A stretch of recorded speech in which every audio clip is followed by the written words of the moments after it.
प्रिय भक्तों, जय श्री राम। आज हम सुनाएंगे गीता प्रेस गोरखपुर कल्याण से प्रकाशित सत्य कथा, भक्तों के अनुभव की कथा। कथा का शीर्षक है स्वप्न में देवदूत।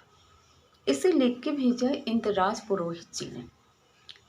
क्या जाने किस बेस में बाबा मिल जाए भगवान रे।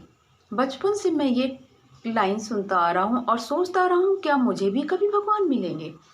परंतु इसी वर्ष फरवरी माह में घटी इस घटना ने विश्वास दिला दिया कि भगवान कभी भी कहीं भी किसी भी वेश में दर्शन दे सकते हैं। बात 15 फरवरी 2009 की है। रात्रि में मेरे पेट में अचानक असहाय पीड़ा उठी। असहाय नहीं, पत्नी एवं उसके भतीजों ने मुझे गाड़ी द्वारा अस्पताल के इमरजेंसी वार्ड में पहुंचाया। इलाज शुरू हो गया। कुछ और स्वजन भी आ गए। रात भर जाकर देखभाल की।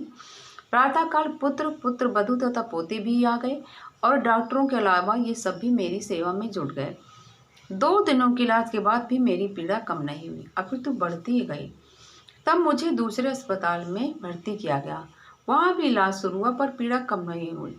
अंततः 19 तारीख को डॉक्टर ने निर्णय लिया कि 21 तारीख को ऑपरेशन होगा और कोई विकल्प नहीं।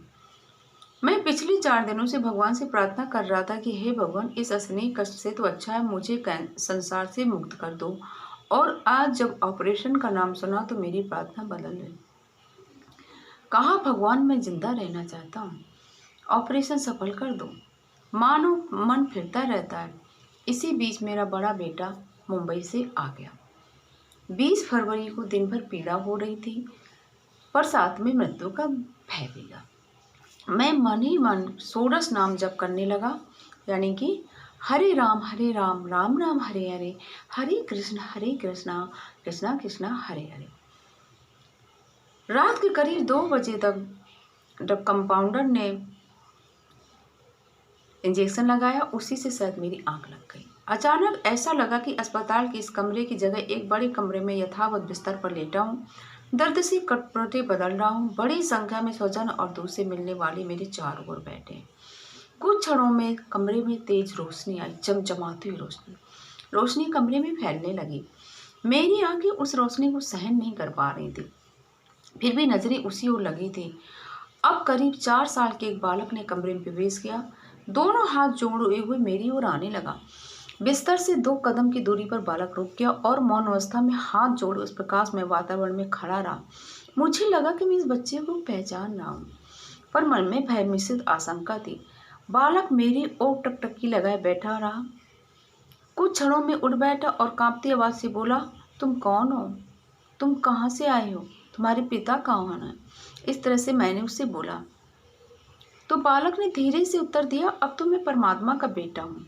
ये सुनती मेरे अंदर किसी शक्ति का संचार हुआ और मैं बोल उठा, अच्छा तुम मुझे लेने आए हो?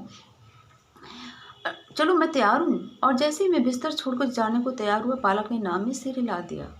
बोला, नहीं अभी नहीं, अभी सिंदूर की लकीर बाकी है। इतना कहकर वह बालक चला गया और मेरी नींद खुल गई। घड़ी 4 बजा रही थी। पत्नी और पुत्र जगे हुए थे। पत्नी बोली, नींद में आप कुछ बोल रहे थे, आप कुछ स्वप्न देखा था क्या? मैं मौन रहा। 21 तारीख को दोपहर ट्राली पर लिटाकर मुझे ऑपरेशन थिएटर ले जाया गया, परंतु मैंने कभी मृत्यु का भय तनिक भी नहीं था अब मेरे मन में। शायद स्वप्न याद रहा और ऑपरेशन सफल रहा। भगवान की कृपा, डॉक्टरों की कुशलता और पत्नी पुत्र वधू तथा पोतों की सेवा से मैं ठीक होने लगा। मेरे पेट का दर्द भी बिल्कुल मिट गया। ऑपरेशन का दर्द भी मिट गया। अस्पताल तक मुझे 3-4 दिन तक मुझे रुकना था। दूसरे दिन मैंने पत्नी तथा बेटों को सब सुनाया। बेटे तो अवाक मेरी ओर देख रहे थे। एकाध पत्नी बोली, भाई अपना मुकेश था जिसे भगवान ने आपके सर में भेजा था। ये कहने लगी, अभी आपकी मृत्यु नहीं है। मुकेश मेरा द्वितीय पुत्र था जो ज्येष्ठ पुत्र से कुछ मिनट छोटा था। प्रथम प्रसव में पत्नी ने जुड़वा बेटों को जन्म दिया था। 2 वर्ष बाद तीसरा पुत्र हुआ, पर परमात्मा को 2 ही मंजूर थे। 4 वर्ष की अल्पायु में मुकेश किसी असाध्य रोग से ग्रस्त हुआ। 40 दिन इलाज चला पर बीमारी बढ़ती गई और अंततः मुकेश हमें रोता बिलखता छोड़कर परमात्मा के पास चला गया। मुकेश की मृत्यु को इस समय 43 ईयर्स हो चुके थे। हम उसे एक पल भी भुला नहीं पाए, न भुला पाएंगे। पर अब वो मेरे सपने आकर मुझे जिंदगी दे गया कुछ जीने के लिए। ये एक परमात्मा का ही रूप था। जय श्री राम।